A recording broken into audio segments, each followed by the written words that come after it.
Антраль – для здоров'я печінки та підшлункової залози. Антраль. У Європі, як ми знаємо, діє і російська агентура доволі широко, і такі люди, яких можна назвати корисними для Кремля, не будемо вживати слово на літеру «і», але воно тут пасувало би абсолютно.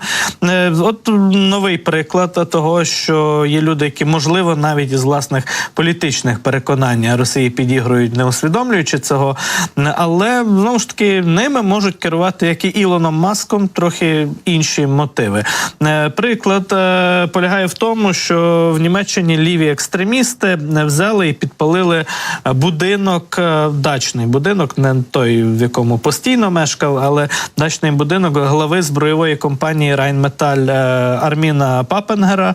Це керівник найбільшої, як ми знаємо, німецької збройної оборонної корпорації. Більд пише про цей інцидент, про те, що в Нижній Саксонії відбувся підпал в ніч проти 29 квітня дачного будинку, який належить голові корпорації Rheinmetall, і зізналися, взяли на себе відповідальність за цей підпал якраз представники лівих екстремістських організацій. Вони опублікували на платформі Індімедіа повідомлення, в якому якраз зізналися в тому, що підклали запалювальний пристрій у будинок Папергера у ніч проти 29 квітня. Звинувачують вони компанію Rheinmetall у тому, що ця компанія накопичує стару бронетехніку, яку тепер можна, уявляєте, стару бронетехніку, яку можна продати Україні разом з боєприпасами і отримати величезний прибуток. Це, на думку лівих екстремістів,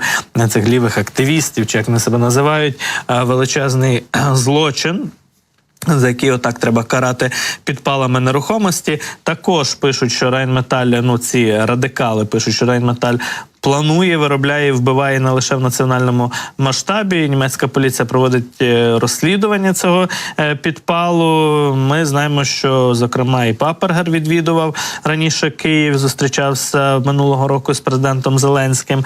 І корпорація Rheinmetall і керівництво заявляє, що хоче побудувати в Україні щонайменше 4 заводи, які вироблятимуть снаряди, військову техніку, порох, засоби ППО і так далі. Відповідні попередні угоди вже підписані про це, і бачимо, що є в Німеччині ті, хто проти такої активності і діяльності компанії Rheinmetall, готові навіть йти на подібні злочини, такі показові провокації, акції, аби якось, не знаю, зупиняти цей процес або заважати йому. І в цьому випадку люди, які себе називають там переконаними лівими, дуже добре підігрують лінії Кремля і пропагандистській, і очевидно є фактично такими агентами Кремля, агентами дії на території Німеччини, які не лише на мітинги ходять за негайне припинення оборонної підтримки України, але от вже вдаються і до підпалів, і до різноманітних провокацій.